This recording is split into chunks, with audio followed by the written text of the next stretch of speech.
Sonra ehvalımı bir gün, şaşır halımı bir gün. Elə qəmli, elə üzgün.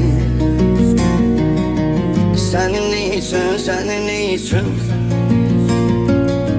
sənə eşq naməsi yazdım. Qəm kədər bəstəsi yazdım. Ayrılıq nəğməsi yazdım. Sənin üçün zirvədə qar kimisən sən. Sanki qəddar kimisən sən. Nə yox olan kimi yoxsan, nə vardan var kimisən sən. Ya zülümsən ya əzabsan, elə bir bağlı kitabsan. Səni yoxduqca mən azdım, özümə quyu qazdım. Elə bir nəğməsən ki sən, bir ömür dodaqlarımda. Dərdimi tək çəkərəm mən, göz yaşım yanaqlarımda. Göz yaşım yanaqlarımda. Dərdimi tək çəkərəm mən, göz yaşım yanaqlarımda.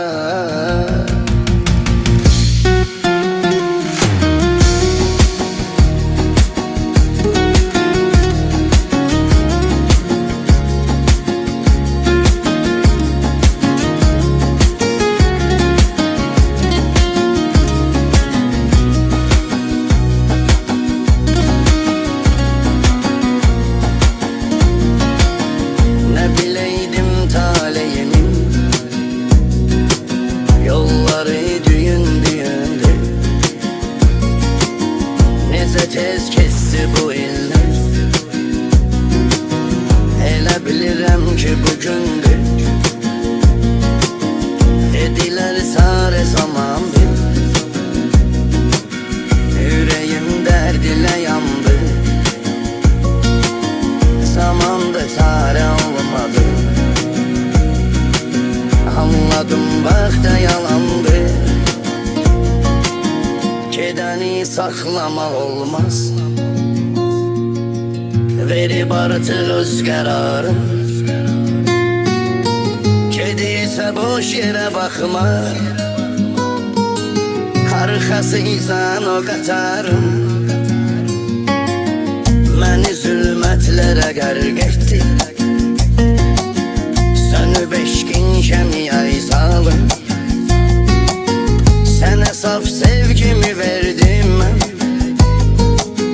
Mənə verdin qəmi ay zalim. Məndə mən qoymamısan sən. Yenə mi doymamısan sən. Al canımı canım tutarsın. Qəmimi tıranım tutarsın. Qəmimi tıranım tutarsın. Al canımı canım tutarsın. Qəmimi tıranım qutarsın.